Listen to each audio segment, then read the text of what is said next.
विधायक विजय वडेट्टीवार ने पुणे जमीन मामले में न्यायिक जांच की मांग की है। उन्होंने कहा कि पार्थ पवार की कंपनी से जुड़े इस पूरे भूमि व्यवहार की निष्पक्ष जांच जरूरी है। वडेट्टीवार का आरोप है कि सरकार दिशा भटकाने का काम कर रही है और तहसीलदार पर की गई कार्रवाई किसी अन्य मामले से जुड़ी है। वडेट्टीवार ने मुख्यमंत्री से अपील की कि अगर सरकार ईमानदार है तो हाई कोर्ट के जज की अध्यक्षता में न्यायिक जांच शुरू की जाए। गौर से सुनिए क्या कहना है वडेट्टीवार का इस पूरे मामले को लेकर।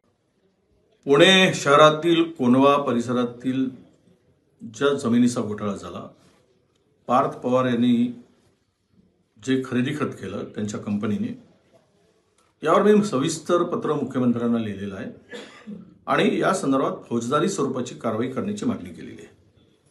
मुळात तहसीलदारावर झालेली कारवाई येवले नावाच्या ही सर्वे नंबर 62 या प्रकरणात झालेली आहे। दिशाभूल करून विषय दुसरीकडे वळवण्याचा प्रयत्न होता कामा नये आणि तहसीलदारांच्यावर झालेल्या कारवाई ही या जमीन घोटाळ्याशी संबंधित नाही आणि त्या पलीकडे जाऊन हे खरेदी खत होताना ज्या ज्या अधिकाऱ्यांचा समावेश आहे त्याची सविस्तर माहिती। ही जमीन ज्या वेळेस वतनाची जमीन, इमानाची जमीन ज्या वेळेस दिल्या गेली आणि त्या जमिनीच्या संदर्भात सातबारा जो वापरला गेला तो बंद सातबारा वापरला गेला आणि चालू सातबाऱ्यामध्ये त्या जमिनीवर सरकार ही नोंद आहे। मग रजिस्ट्री होताना ते आपला रजिस्ट्रार, सब रजिस्ट्रार लोकांच्या सातबारा चौकशी केल्याशिवाय किंवा करंट सातबारा असेल तरच ते सेलिड होते आणि बंद पडलेल्या सातबाऱ्यावर सेलिड झाली कशी, हा एक प्रश्न। दुसरा महत्त्वाचा प्रश्न या संदर्भात की सदर जमीन सरकारी असताना त्या जमिनीच्या खरेदी विक्रीच्या संदर्भात किंवा त्याचा कस्टोडियन हे जिल्हाधिकारी असतात आणि ते एसडीओच्या अधिपत्याखाली सर्व माहिती उपलब्ध असते।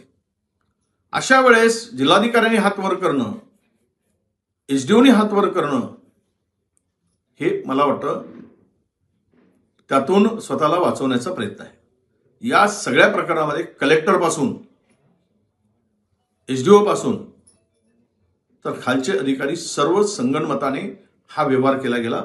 यामध्ये करोडो रुपये घेतले गेले किंवा राजकीय दबावपोटी केला गेला असेल, पण म्हणून आमची मागणी आहे की या सर्व प्रकरणाची ज्या जिल्हाधिकाऱ्यांच्या उपस्थितीमध्ये सगळे झालं त्याच्याच अध्यक्षतेखाली चौकशी नेमायची, म्हणजे त्या प्रकरणामध्ये सत्य परिस्थिती बाहेर येणार नाही।